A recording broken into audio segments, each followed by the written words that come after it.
आपके साथ विभा उपाध्याय। बुलेटिन की शुरुआत इस वक्त बड़ी खबर के साथ मसौढ़ी अंचल का अजीबोगरीब कारनामा देखने को मिला है, जहां पर डॉग बाबू के नाम से निवास प्रमाण पत्र बना दिया गया। मसौढ़ी अंचल का ये कारनामा इस वक्त सामने आया है, जिसमें डॉग बाबू नाम से निवास प्रमाण पत्र बनाया गया है और निवास प्रमाण पत्र को हालांकि अब जो जानकारी सामने आ रहा है उसमें रद्द कर दिया गया है। आवेदक कंप्यूटर ऑपरेटर पर इस बाबत केस दर्ज किए गए हैं।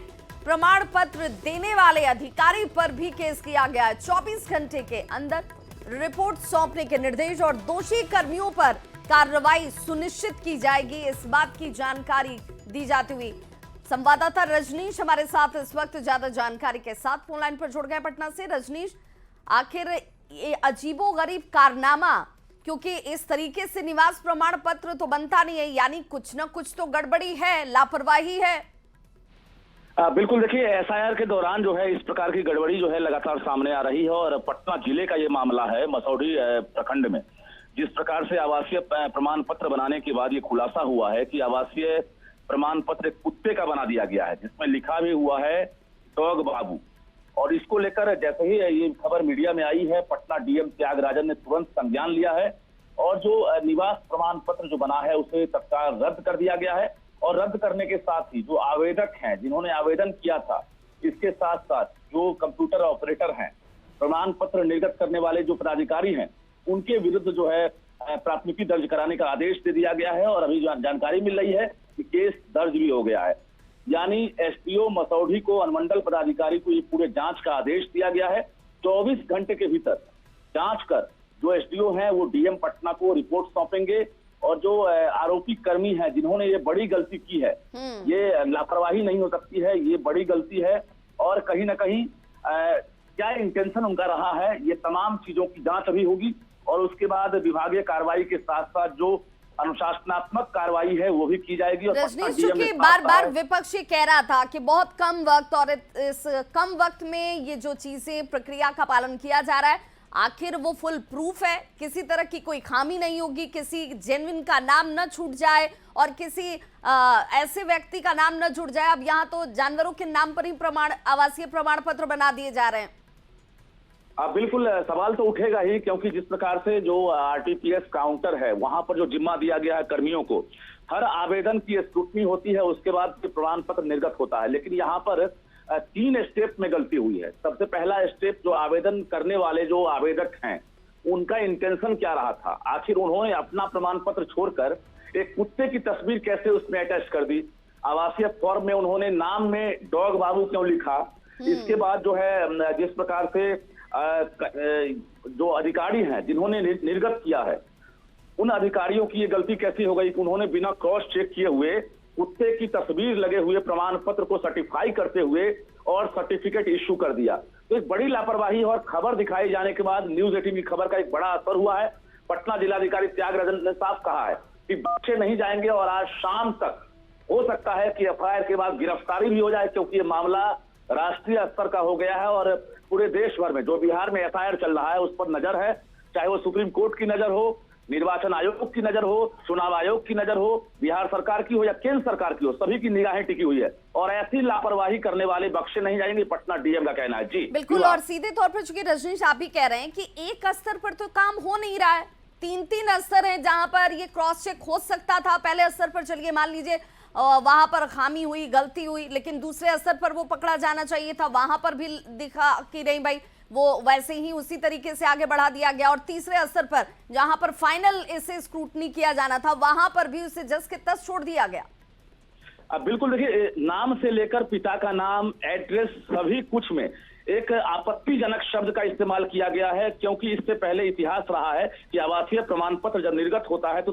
3 लेयर क्रॉस चेकिंग किया जाता है और यहाँ पर डॉग बाबू नाम है आवेदक का, पिता का नाम कुत्ता बाबू है और इसके साथ साथ कुत्ते की तस्वीर भी लगी हुई है। तो निश्चित रूप से ये आरोप नहीं है, बल्कि जो अधिकारी हैं, कर्मचारी हैं, आवेदक हैं, वो दोषी पाए जा रहे हैं और इसके खिलाफ पटना जिलाधिकारी के साथ साथ जिला प्रशासन ने पूरी तरह से एक्शन लेने का प्लान कर लिया है। आज शाम तक गिरफ्तारी भी हो सकती है, क्योंकि ये मामला गंभीर है और बता दें बिल्कुल, आपको और कि आगे 24 बढ़ती घंटे हो। के अंदर ये रिपोर्ट सामने होगी, कार्रवाई वाली गाज भी गिरेगी इन तमाम अस्तरों पर जिन जिन के अस्तर से ये खामी जो है वो देखने को मिली है या लापरवाही कह लीजिए, लेकिन दोषी कर्मियों पर कार्रवाई जरूर होगी, इसे सीधे तौर पर सुनिश्चित कर दिया गया है। बहुत बहुत शुक्रिया रजनीश तमाम जानकारी के लिए।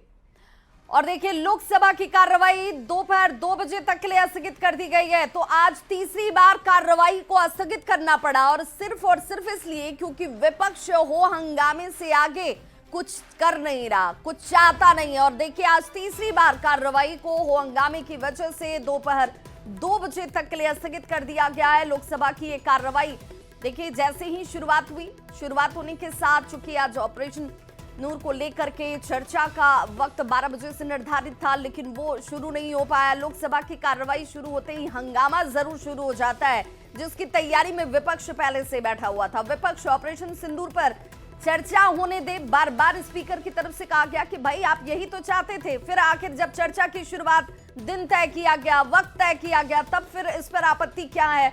लोकसभा की कार्रवाई को इसी हो हंगामे की वजह से एक बार फिर से स्थगित कर दिया गया है। दोपहर 2 बजे तक लोकसभा की कार्यवाही जो है वो तीसरी बार स्थगित की गई है। लोकसभा की इस कार्रवाई की शुरुआत हो हंगामे के साथ, और देखिए तीसरी बार जब स्थगित किया गया तब भी हालात में जरा भी परिवर्तन नहीं हुआ। विपक्ष हो हंगामा ही करता रहा। तस्वीरें इस वक्त आपके टीवी स्क्रीन पर भी हैं, जहां पर देखिए जैसे ही लोकसभा की कार्रवाई की शुरुआत होती है, सबसे बड़ा सवाल ये कि विपक्ष बार बार ऑपरेशन सिंदूर जब से हुआ था तब से लगातार ये कह रहा था कि संसद के दोनों ही सदनों पर इस पर चर्चा होनी चाहिए, इसके लिए वक्त निर्धारित होना चाहिए, सरकार को यहाँ पर जो एक्सप्लेनेशन रखनी चाहिए, अपनी बातों को रखना चाहिए, विपक्ष की बातों को सुनना चाहिए। जब आज इसके लिए वक्त तय किया गया था, तब विपक्ष के इस हो हंगामे का मतलब क्या है? क्या आप सिर्फ और सिर्फ हंगामे वाली सियासत करना चाहते हैं? क्या सिर्फ आपकी मंशा हो हंगामा करके सदन को स्थगित करवा देने की है क्या? ये सवाल इस वक्त उठने शुरू हो गए हैं, क्योंकि एक बार फिर से दोपहर 2 बजे तक के लिए लोकसभा की कार्रवाई को स्थगित कर दिया गया है। स्पीकर ने बार बार कहा कि भाई ऑपरेशन सिंदूर पर चर्चा होने दीजिए।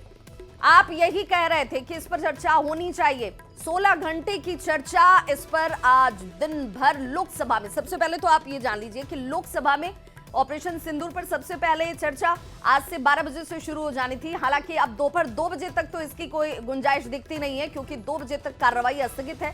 इसके बाद राज्यसभा में कल से इस पर चर्चा 16 घंटे की शुरू होगी, लेकिन आज 16 घंटे की चर्चा होनी थी। लेकिन ऐसे हालात में यह चर्चा हो पाएगी, इसकी संभावना बहुत मुश्किल नजर आती है। चलाने नहीं दिया। स्पीकर के बार बार अनुरोध के बावजूद जो कांग्रेस का रवैया रहा, जिस प्रकार से हमने चिदम्बरम जी का बयान भी देखा कि आज सवाल उठा रहे हैं और आतंकवादियों के साथ खड़े हो रहे हैं कांग्रेस के नेता, ये क्लियरली बताता है कि विपक्ष देश और देशद्रोहियों के बीच में अपना मन नहीं बना पा रहा है। विपक्ष अभी तक देश की सेना बलों के वीरता के उन्होंने कहा था कि ऑपरेशन सिंदूर पर चर्चा होनी चाहिए। बिल्कुल होनी चाहिए सर। और मैंने सहमति दी थी, सरकार ने सहमति दी थी। अब फिर आग्रह कर रहा हूं, आप ऑपरेशन सिंदूर पर चर्चा होने दें।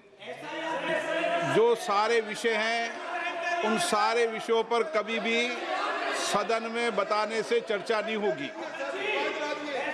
मैं फिर आपसे आग्रह करता हूं, आप सर्वदलीय बैठक में इस बात की चर्चा करते कि पहले एसआईआर पर चर्चा होनी चाहिए तो हम सदन चलने देंगे। पहले आप कमिटमेंट करते हैं, चर्चा करते हैं। अखिलेश जी, आप सदन के नेताओं को भेजा करो तो थोड़ा समझा कर भेजा करो। निर्णय करने की क्षमता हो तो सर्वदलीय बैठक में आया करो। अगर निर्णय कोई पीछे से कर रहा हो, आपकी क्षमता में बताने दो। सदन चलेगा तो ऑपरेशन सिंदूर में चलेगा। सदन की कार्रवाई 2 बजे तक के लिए स्थगित की जाती है। तो लोकसभा के